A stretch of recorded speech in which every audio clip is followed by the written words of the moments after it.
आज हम लोग फिजिक्स का फर्स्ट चैप्टर पढ़ रहे हैं। इस चैप्टर का नाम प्रकाश का प्रवर्तन है। इसका पहले से हम लोगों ने क्या किया, सारा टॉपिक लिख लिया है और इस सब को अभी पढ़ना है और देख लेते हैं, समझते चलते हैं। यह सारा टॉपिक हम पढ़ा चुके हैं। ये रिवीजन क्लास जा रहा है आज का और देखते हैं ये इसका पहला टॉपिक क्या है, प्रकाश है। प्रकाश किसको बोलते हैं? तो प्रकाश वह कारक है जिसकी सहायता से हम किसी भी वस्तु को देख सकते हैं। सिंपल, जिसके सहायता से हम किसी वस्तु को देख सकते हैं उसको प्रकाश बोलते हैं। बस यही है, जिसके सहायता से हम किसी वस्तु को देख सकते हैं उसे हम क्या बोलते हैं? प्रकाश बोलते हैं। अब प्रकाश स्रोत किसको बोलते हैं? प्रकाश स्रोत जिस वस्तु जिससे प्रकाश निकलता हो, उसे क्या बोलते हैं? प्रकाश स्रोत। और बहुत सारा ऐसा पदार्थ है जिससे प्रकाश निकलता है, जैसे सबसे बड़ा जो अभी निकल रहा है प्रकाश, सूरज निकल रहा है ना, बल्ब है, लैंटेन है, लैंप है, ये सब प्रकाश है। प्रकाश नहीं है, ये सब प्रकाश स्रोत है। स्रोत का मतलब क्या होता है? जहाँ से प्रकाश निकलता है उसे हम क्या बोलते हैं? प्रकाश स्रोत बोलते हैं। यह समझ में आ गया? चलिए, अब क्या है? वस्तु है। अब वस्तु किसको बोलते हैं? तो वस्तु दो प्रकार का होता है। कौन कौन सा? एक प्रदीप्त वस्तु होता है, एक अप्रदीप्त वस्तु होता है। प्रदीप्त और अप्रदीप्त में अंतर क्या होता है? तो वैसा वस्तु जिससे प्रकाश निकलता है, उसे हम क्या बोलते हैं? प्रदीप्त वस्तु बोलते हैं। और वैसा वस्तु जिससे प्रकाश नहीं निकलता है उसे हम अप्रदीप्त वस्तु बोलते हैं। तो इसका एग्जाम्पल क्या हो जाएगा? प्रदीप्त का एग्जाम्पल क्या क्या हो जाएगा? बहुत सारा हो जाएगा। जलता हुआ बल्ब, जलता हुआ लैंटेन, जलता हुआ बत्ती, सूरज, ये सब क्या हो जाएगा? प्रदीप्त वस्तु के अंतर्गत आ जाएगा। जबकि अप्रदीप्त वस्तु के अंतर्गत क्या आ जाएगा? कुछ हो जैसे रोशनी ना निकले, घड़ी, टेबल, कुर्सी, पैंट, शर्ट, कुछ हो बोल दो, सब क्या आ जाएगा? अप्रदीप्त वस्तु आ जाएगा। ये समझ में आ गया यहाँ तक? अभी देखिए, ये क्या है? प्रकाश की किरण। प्रकाश की किरण किसको बोलते हैं? जब प्रकाश किसी एक दिशा में गमन कर रही हो तो उसे हम क्या बोलते हैं? प्रकाश की किरण बोलते हैं। अब प्रकाश की किरण और किरण पुंज, एक होता है किरण पुंज। जब प्रकाश की किरण किसी एक दिशा में जा रही है उसको हम किरण बोलते हैं। किरण पुंज किसको बोलते हैं? जब प्रकाश पूरे समूह में जा रही हो, जैसे देखिए यहाँ पे देखिए, ये क्या है? पूरा समूह है जी। ये क्या है? पूरा समूह है। तो इसको हम क्या बोलेंगे? इसको हम किरण पुंज बोलेंगे। इसको क्या बोलेंगे? किरण पुंज बोलेंगे। तो ये बोल सकते हैं किरण पुंज किसको बोलते हैं? जब प्रकाश एक समूह में गमन करे तो उसको क्या बोलेंगे? किरण पुंज। किरण पुंज कितने प्रकार के होते हैं? 3। कौन कौन सा? अपसारी, अभिसारी और समांतर। अब एक एक करके समझ लेते हैं। अपसारी किसको बोलते हैं? तो वैसा किरण पुंज जो एक ही बिंदु स्रोत से प्रकाश निकलकर सभी दिशा में फैले, उसे हम क्या बोलते हैं? अपसारी किरण पुंज। किसको बोलते हैं? वैसा किरण पुंज जो एक ही बिंदु से, ये वो बिंदु दे दिए जी, ऐसा किरण पुंज जो एक ही बिंदु से प्रकाश निकल के, तो प्रकाश यहाँ पे क्या किए? सभी जगह निकाल दिए। और यहाँ पे हम क्या किए हैं? सभी जगह भेज दिए हैं। एक ही बिंदु से निकल के प्रकाश सभी दिशा में फैले, उसको क्या बोलते हैं? अपसारी किरण पुंज बोलते हैं। दूसरा क्या होता है? अभिसारी होता है। दूसरा क्या होता है? अभिसारी किरण पुंज किसको बोलते हैं? किरण पुंज में प्रकाश की किरणें एक बिंदु स्रोत पर आकर मिलती है, सभी दिशा से नहीं, एक बिंदु पर मिले। तो यहाँ पे एक बिंदु बना दिया, यहाँ एक बिंदु से निकल रहा था, यहाँ क्या होगा? एक बिंदु पे सभी प्रकाश क्या आएगा? आ रहा है। सभी प्रकाश क्या करेंगे? यहाँ पे ला देंगे। ठीक है। जाए, एक बिंदु से निकले तो उसको अपसारी बोलते हैं। एक बिंदु पे आके मिले क्या बोलते हैं? अभिसारी बोलते हैं। तीसरा देखिए, समांतर किसको बोलते हैं? ऐसी किरण पुंज जो एक दूसरे के समांतर हो, उसे समांतर किरण पुंज का। बढ़िया। ऐसी किरण पुंज जो एक दूसरे के समांतर गमन करे, उसको क्या बोलते हैं? समांतर किरण पुंज बोलते हैं। यही ना है जी? चलिए, अभी नेक्स्ट टॉपिक पढ़ते हैं। नेक्स्ट टॉपिक हमारा क्या है? प्रकाश का परावर्तन है। तो प्रकाश का परावर्तन किसको बोलते हैं? प्रकाश का प्रवर्तन है। यहाँ पे प्रवर्तन का नियम है। प्रवर्तन के क्या नियम होता है? 2 क्या नियम होता है? प्रवर्तन के 2।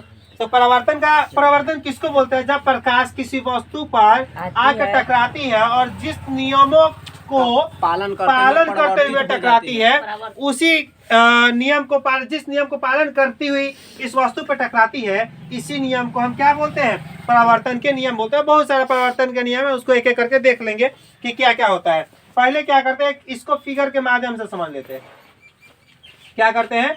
फिगर के माध्यम से समझ लेते हैं। समझ में आ गया?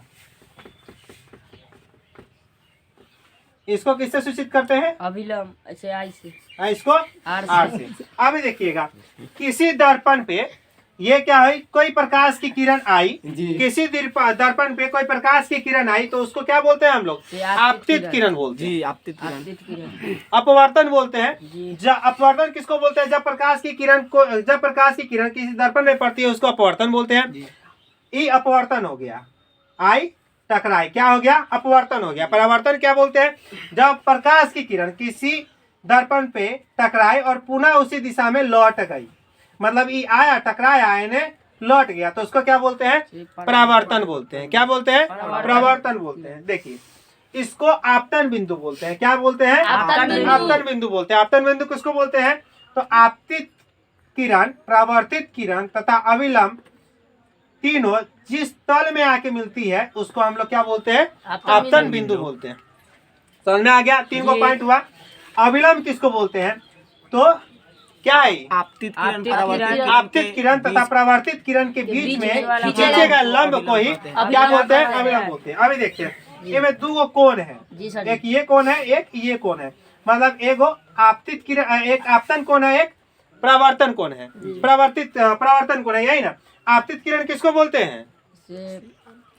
आपतित किरण किसको बोलते हैं? तो देखो, अपवर्तन और अविलंब, अपवर्तन और अविलंब के बीच में खींचे गए लंब को ही क्या, खींचे गए कोण को ही क्या बोलते हैं? आपतन कोण बोलते हैं। और परावर्तन कोण किसको बोलते हैं? परावर्तित किरण और अविलंब के बीच में खींचे गए कोण को ही परावर्तन कोण बोलते हैं, यही ना? अब आपतन कोण को हम लोग किससे सूचित करते हैं? छोटका आई से। और परावर्तन कोण को किससे सूचित करते हैं? छोटका आर से। हम लोग लिख सकते हैं कोण आई बराबर कोण आर। दोनों बराबर है ना? है, दोनों बराबर है। अब समझते हैं परावर्तन के नियम। हम शुरू में बोले थे परावर्तन के क्या गो नियम होता है? 2 नियम होता है। क्या गो? 2। पहला नियम क्या होता है? तो पहला नियम होता है आपतित किरण, परावर्तित किरण तथा अविलंब तीनों जिस बिंदु तल पे मिलता है उसे ही हम क्या बोलते हैं? आपतन बिंदु बोलते हैं। ये परावर्तन का पहला नियम है। दूसरा नियम क्या है? आपतित किरण तथा अपवर्तन बराबर परावर्तन, अपवर्तन बराबर परावर्तन। मतलब अपवर्तन किसके बराबर होता है? परावर्तन के। मतलब आपतित किरण किसके बराबर होता है? परावर्तित किरण के। मतलब कोण आई बराबर कोण आर होता है। तो ये हमारा परावर्तन का नियम हो गया। समझ में आ गया? ये सारा पढ़ाया गया है, ये सारा पढ़ाया गया, बस रिवीजन क्लास जा रहा है। समझ आ गया? अभी हम लोग क्या करते हैं, नेक्स्ट टॉपिक पे चलते हैं। नेक्स्ट टॉपिक क्या है हमारा? गोलीय दर्पण। गोलीय दर्पण किसको बोलते हैं? कोई बताएगा क्या? सर जी, एक खोखले गोले के भाग को गोलीय दर्पण कहते हैं। एक खोखले गोले के भाग को गोलीय दर्पण बोलते हैं। अब एक खोखला गोला ले लिए जी, अब इसको 2 भाग में बांट दिए हैं, आधा इन्हें से बांट दिया, आधा इन्हें से बांट दिया। तो इधर वाले भाग को और इधर वाले भाग को, इधर वाले भाग को हम लोग क्या बोलते हैं? उत्तल दर्पण। और इधर वाले भाग को अवतल दर्पण। दिक्कत, इसको उत्तल दर्पण बोलते हैं इधर वाले भाग को, और इधर वाले भाग को अवतल दर्पण बोलते हैं। इसका उपयोग बता दो। उत्तल दर्पण का उपयोग, उत्तल दर्पण का उपयोग सर जी गाड़ी के साइड मिरर में किया जाता है। गाड़ी के साइड मिरर में किया जाता है। किसका? सर जी उत्तल दर्पण। किसका? उत्तल दर्पण का उपयोग किया जाता है, मतलब इधर वाले दर्पण का, इधर वाले दर्पण का। समझ में आ गया? अवतल दर्पण का उपयोग दर्पण, हाँ, हजामनी मतलब दाढ़ी बनाने में, दाढ़ी बनाने में किसका उपयोग किया जाता है? अवतल दर्पण का। पढ़ते हैं प्रतिबिंब। बहुत ही अच्छा क्वेश्चन है प्रतिबिंब। चलिए, प्रतिबिंब किसको बोलते हैं? प्रतिबिंब सुनो, प्रतिबिंब जब प्रकाश की किरण, जब प्रकाश की किरण, जब क्या बोलते हैं? जब प्रकाश की किरण किसी बिंदु स्रोत से आती है, या ये बोल सकते हैं किसी बिंदु स्रोत से आती प्रकाश की किरण, किसी बिंदु स्रोत से आती प्रकाश की किरण, किसी बिंदु स्रोत से आती प्रकाश की किरण दर्पण से परावर्तन के बाद, दर्पण पर टकराए, दर्पण से परावर्तन के बाद जिस बिंदु पर टकराती है, जिस बिंदु पर टकराती है या टकराती हुई दिखती है, टकराती है यह टकराती हुई दिखती है, या हम बोल सकते हैं जिस बिंदु पर कटती है या कटती हुई पड़ती प्रतीत होती है, उसी को हम लोग क्या बोलते हैं? प्रतिबिंब। प्रतिबिंब कहते सुनो समझिए, प्रतिबिंब किसको बोलते हैं?